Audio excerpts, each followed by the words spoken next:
Want to make a memory? Why not take the whole family fishing? Try one of the 17 family fishing lakes managed by your Tennessee Wildlife Resources Agency.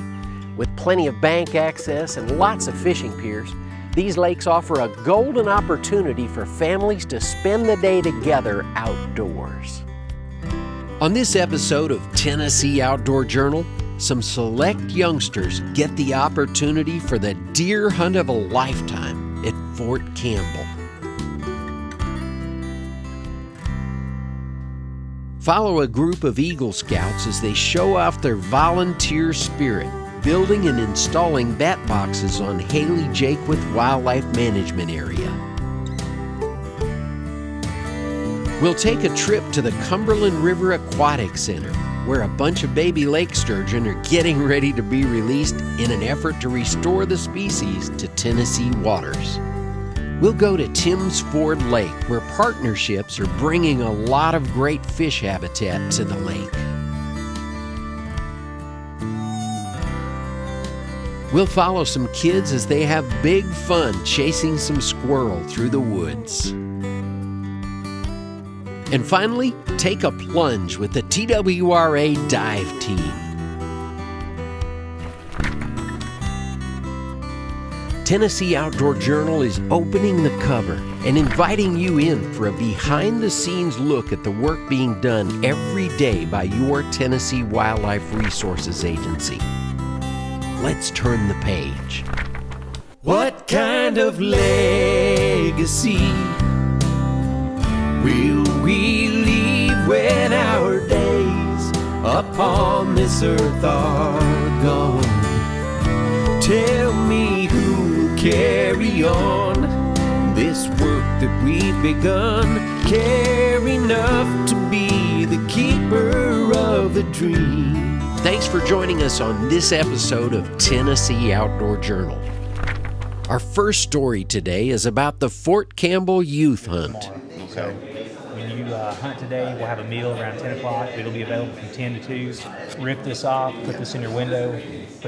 Fort Campbell has, in the past, had a youth hunt. They would just open areas and say, okay, you call in just like normal, regular calls. And I approached them in 2002 about doing a youth hunt where we blocked off areas and we got kids to sign up and put them in the areas. And that was 2002. And so this is 15 years since then, and we hunt about 100 kids every year. We have a lot of active duty soldiers on the hunt and a lot of civilians on the hunt. There's no blinds or anything, so if you got a blind, you can put a blind up if you want to on top. Or if you got chairs, you can bring your chairs and sit them out. We get some of the best areas on post. Fort Campbell's so great to have areas that they will release to us that a lot of them haven't been hunted, some have been hunted very little, but it's been just very, very successful over the years. Some huge deer have been killed. I call it every year a kid will kill the deer of a lifetime. At least one kid on this hunt will kill it.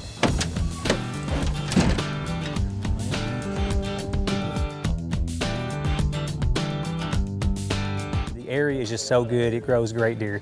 And a lot of it has to do with age, and a lot of it has to do with the nutrition. Not nutrition, but just ag fields. The soil here in this area is good, but a lot of it has to do with age. They just get old here. And we'll get an area that hasn't been hunted, so it has a lot of older deer in it. Yesterday, it went crazy here.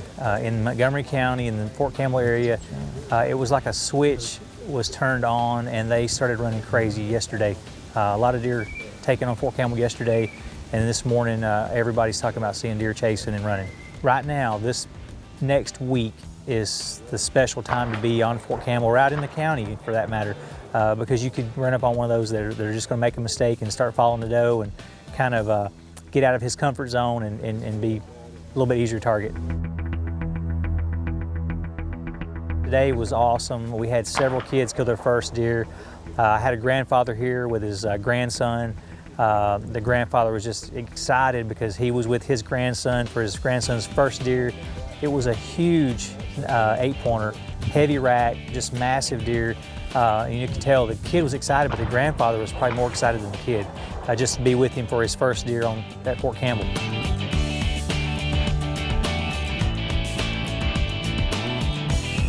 And, you know, there's no antler restriction for the kids, but I don't believe a single deer came in today that was under the antler restriction here at Fort Campbell. It's 4 points on the side or a 15-inch spread.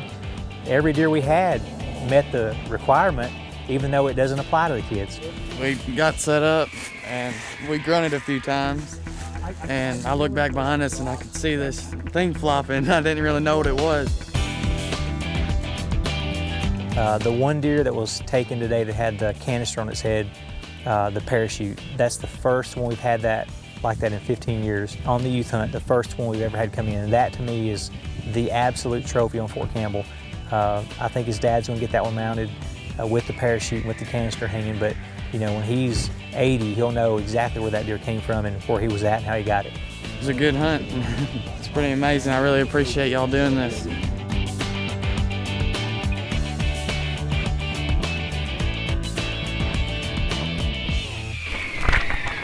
Next up, volunteering for wildlife. They really need between 6 and 8 hours. Well, at least 6, 12 hours of sunlight is good. We are out here at Haley Jaqueth Wildlife Management Area, which is a small wildlife management area just south of Franklin. And we're here with Austin Berg, who is an Eagle Scout now, who built these bat boxes for us. I'd been looking for a project for like about 2 years. I've been trying to find a project to work on, and I had a cousin who actually worked for the Utah Wildlife out in Utah, and he raised up like some type of birds. So I was like, I'll contact the TWRA, and I got an email within like a week or two, and they told me they had some bat boxes that they could have built, and I thought that was a good idea. So here we are today. In nature, without humans, the bats that would use these bat boxes are bats that would typically use dead trees or occasionally live trees. And they would either get under the sloughing bark of a dead snag or in a crevice of a tree. So this particular style of bat box is called a single chamber bat box. And you can see that it's just one chamber. It's about a 3/4 of an inch hole that the bats will actually climb in, and they'll often climb all the way up to the top to roost during the day.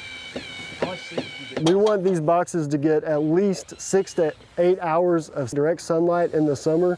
And so if you mount one to a tree, it's not going to get nearly enough sunlight, and also it'll increase the odds of predation. And so on a building like this, it'll help buffer extreme changes in temperature. And also bats are attracted to old barns that they may be able to roost in. And so hopefully they'll find the box pretty quick and it'll have the right conditions that they need. Back in 2009, white nose syndrome, which is a fungal disease that impacts cave roosting bats, was found in Tennessee, and it's decimated bat populations across the state. We've seen declines of up to 80–90% in some of our cave roosting species. And so putting up bat boxes, it helps with pests around your yard, but it also helps the bat in providing a long-term roost that will be there year after year, as opposed to a tree that will only last a couple years. And so the bats can come back year after year and have a safe place to roost. Yeah, it feels good, especially just to get the project done, and that I know that like it'll have like a lasting impact, just because I mean scouting is a big part. You're in the environment a lot, so it's going to be cool just to be able to know that my project will benefit parts of the environment. Is we want to educate people about bats and how beneficial they are and how important they are to all of us. And oftentimes people dislike bats, and it's usually because they don't understand how important they are to us. And so getting a partnership like this between TWRA and the Boy Scouts, it allows them to help us build these bat boxes to help the bats, but it also teaches the Boy Scouts something about bats. And hopefully it's something that they'll tell their friends about, and they'll kind of spread the word that bats are really important, and we should do what we can to help protect them. Our next story takes us on a field trip, stalking sturgeon. Today we're at the Cumberland River Aquatic Center. We deal with all aquatic species, mostly threatened and endangered species, with an emphasis on freshwater mussels. We received about 6,500 young of year lake sturgeon from Genoa National Fish Hatchery. We kind of branched out at our beginning facility, started the Lake Sturgeon over there, holding them there for a little bit to grow them out a little bit more before we put them back into the Cumberland River. And we had such good success there that we carried it on here. Today, we're letting them go at a smaller size, which is fine. That's what we've always done in the past. But the ones that we're able to hold over, we can let them go at this size. This is about a year-old fish that we've grown out here at the facility. We keep this one on hand for educational programs and do some research with mussels. Today, what we're doing is removing scutes. It's the bony plates down the side of the fish. We simply scrape 2 of those off. We're removing the first and second scute on the left side. Last year, we removed the 7th and 8th scute on the right side. We alternate the scheme of those scute removals so we can identify those fish by year. We're going to divide those up here on the Cumberland River. We'll have about 2,000 that goes into Cordell Hall at Roaring River, about 2,000 that goes in at Hunter's Point on Old Hickory, and about 2,000 that's going in at Shelby Bottoms Nature Center on Cheatham Reservoir. In the Tennessee River, we've now started going back and sampling for those fish that we stocked back in 2000. And we're actually finding fish from every year that we have stocked fish in the Tennessee River. So that means that we have survivors from every stocking that we put in the Tennessee River. That just makes for a better population. Lake sturgeon is one of our oldest fish species that we have in Tennessee. They are, or were around when the dinosaurs were around. These fish are very long-lived. They can live up to 150 years, get up to 6-8 feet long, and weigh upwards of 200-300 pounds. We've not been stocking long enough in Tennessee to see any reproduction, but we're only maybe 10 years out to see natural reproduction. We ask all fishermen if they catch a sturgeon, please release it as quickly as possible. They can take a picture and then report that to TWRA. Go online, get the information off of our website. We do have a certificate program where if you catch and release a sturgeon in Tennessee, that you can call in, report it, and we will send you a certificate. It's a really nice memento of your catch of that fish and release, that you've done something to make sure that sturgeon continue in the waters of Tennessee. The restoration efforts look very promising in Tennessee waters. We've been stocking sturgeon into the Tennessee River since 2000. Stocked over 180,000 fish into the Tennessee River, and we're finding fish of every year class that we've stocked, having reports from anglers over there catching fish up to 60 inches, getting reports from Alabama, commercial fishermen catching a few fish in the 6 to 7 foot range, and we're getting several reports from Lake Barkley of fish up to 5-6 feet long that's being caught and released. We have over 320 reports of sturgeon being caught since 2006. Our goals in the sturgeon reintroduction is to restore this fish to a sport fish species, to take it from the state endangered list and be able to restore those fish, have a breeding population, and to be able to support a sport fish fishery in the state of Tennessee. Now let's explore fish habitat on Timms Ford Lake. We've got Christmas trees. These we call stumps. These over here we call armadillos.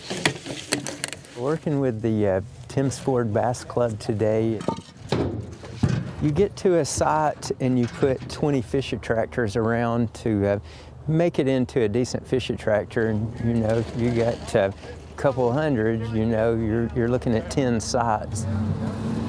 Okay.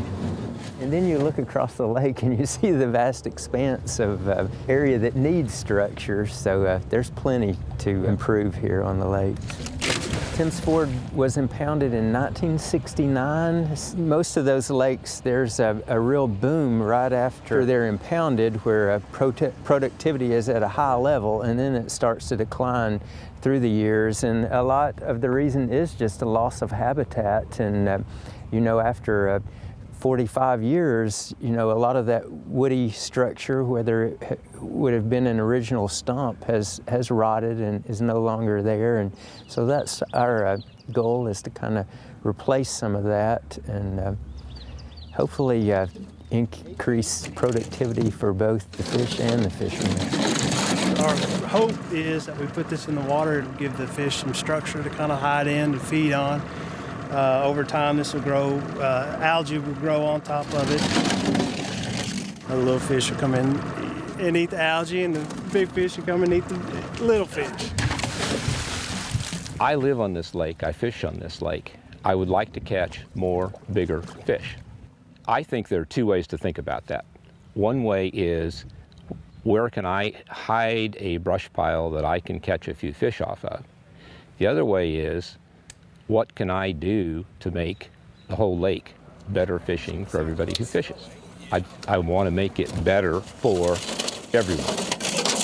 About 3 years ago, I met Jake Davis, who is msbassguide.com, a professional bass guide. And he and I got to talking. He got looking at what I was doing and then said, gee, together we could do a lot more stuff. So 3 years ago, we worked on this. 2 years ago, worked on this.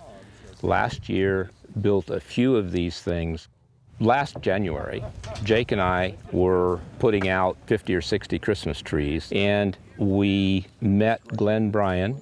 So then we got to talking and invited Glenn to come to the Bass Club and speak, actually. May of last year, I carried some of the structures over to the Bass Club when they had their Thursday night meeting, and carried them in and presented it to them, showed them what we had done and how we built the stuff.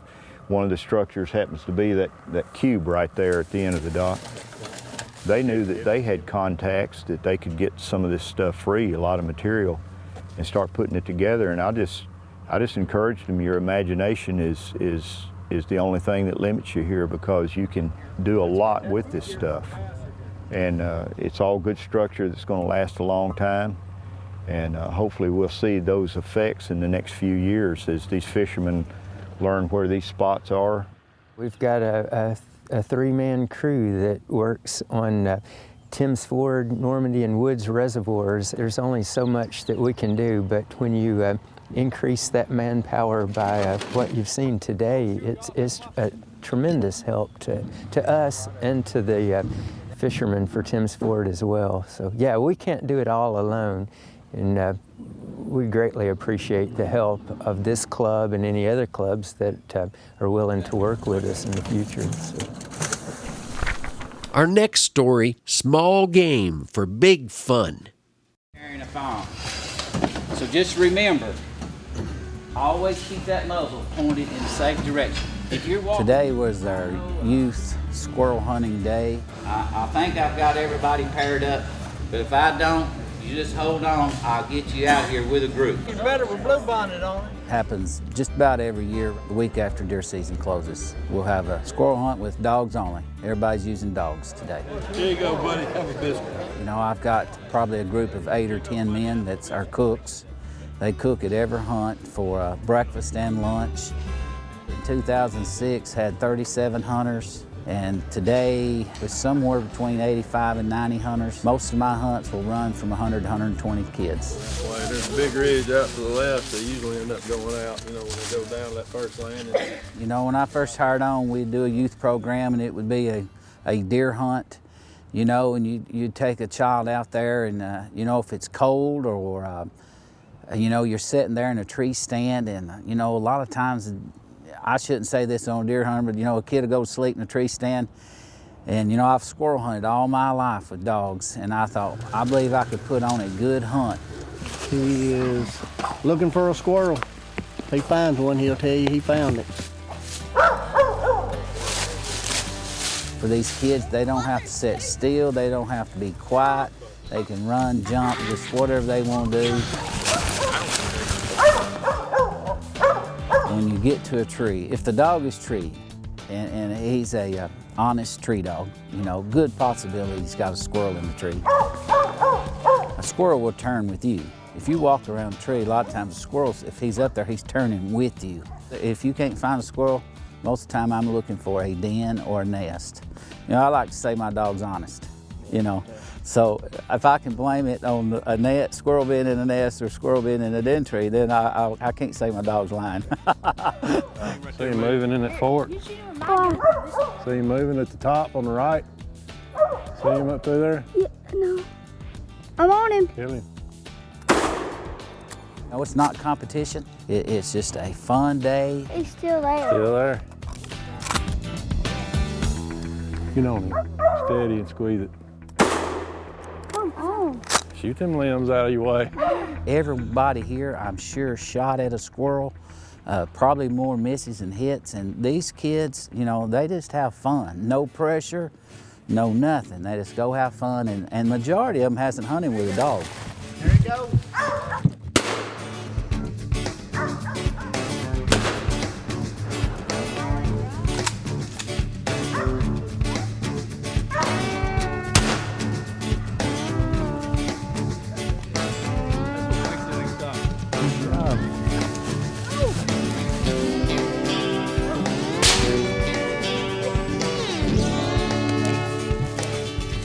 If you hunt enough, you will learn to pick out just a odd part of his tail that's wrapped around the, you know, the back of the tree that you can't see the body, or maybe just a piece of his head outline, back outline.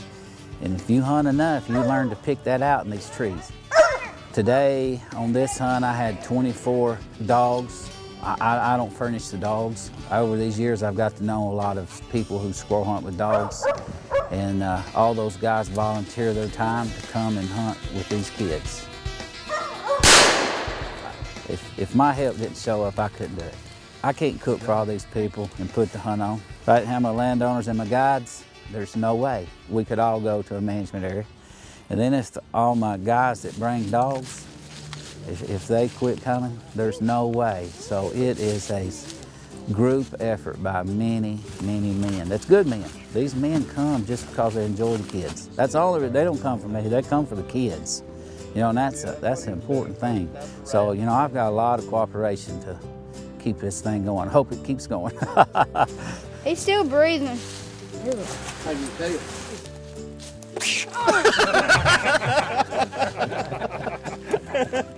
That scared me. Let's close today's show out with a story about our TWRA Dive Team.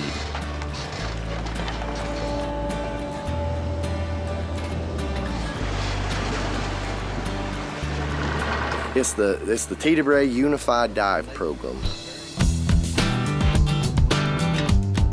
We conduct both law enforcement activities underwater, underwater investigation, crime scene investigation, evidence recovery, as well as biological studies, mussel, and habitat surveys.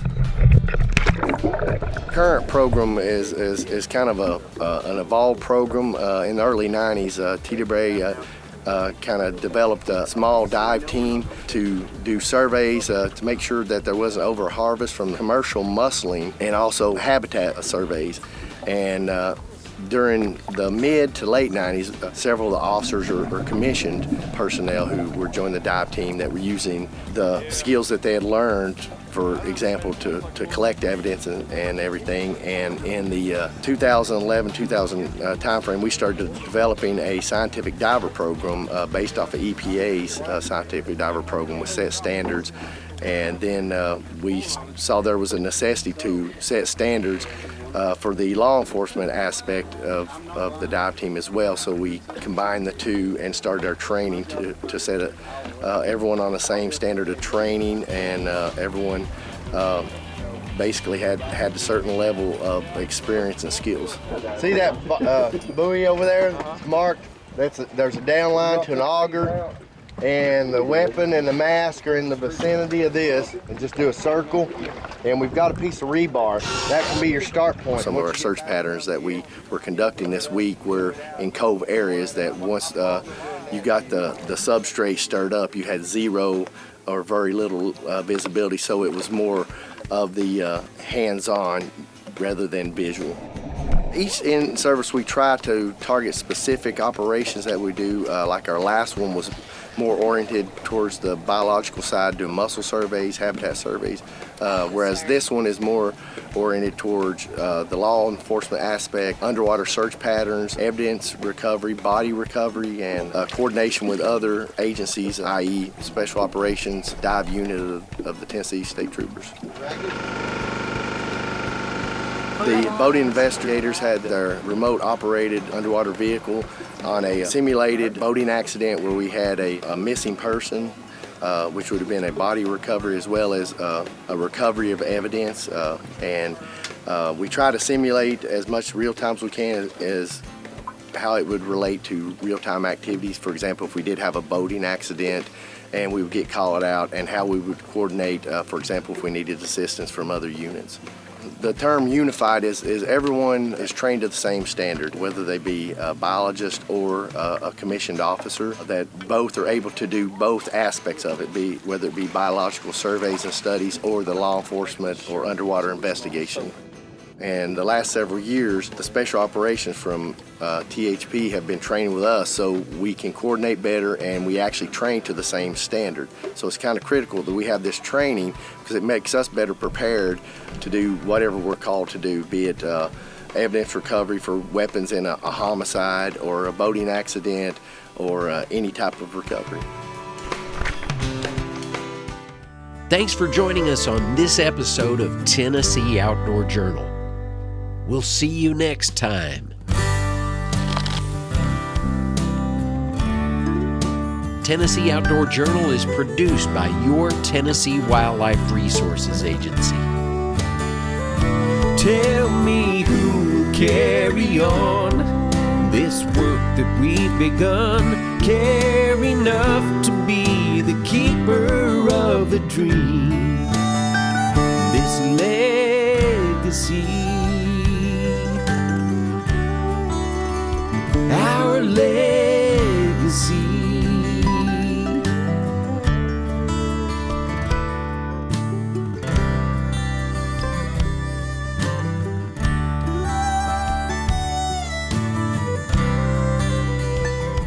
Hey Tennessee, I'm Kix Brooks. You know, I've been blessed to tour this nation from sea to shining sea. And every time that bus rolls back across the state line, I'm reminded how good we have it here in our home state. Whether you like to hunt, fish, or watch wildlife, we got our Tennessee Wildlife Resources Agency to thank for it. But before you follow that red dirt road to your favorite fishing hole or hunting spot, there's one thing you need: a license. Just visit GoOutdoorsTennessee.com and you can get your license in minutes. Hi, I'm Charlie Daniels. When I was a kid, I loved baseball and football and all kind of stuff, but my favorite pastime was when my daddy would get me up early in the morning, we'd go hunting or fishing. Out in the fresh air on the water or back in the woods, and you learn a lot. You got kids, take them hunting, take them fishing. Join me. Buy a hunting or fishing license. Let's keep wildlife in Tennessee. That's a doggone good thing. Buy your license today at GoOutdoorsTennessee.com. Hi, I'm Tracy Lawrence, just letting you know that the Tennessee Wildlife Resources Agency supports itself and manages all of the state's wildlife with the dollars invested by hunters and fishermen when they buy licenses. If you've never bought a license, but appreciate the abundant wildlife we enjoy in this state, I encourage you to do it. Start with the Type 01. It's a great investment in Tennessee wildlife. Learn more at tnwildlife.org. Buy your license today at GoOutdoorsTennessee.com.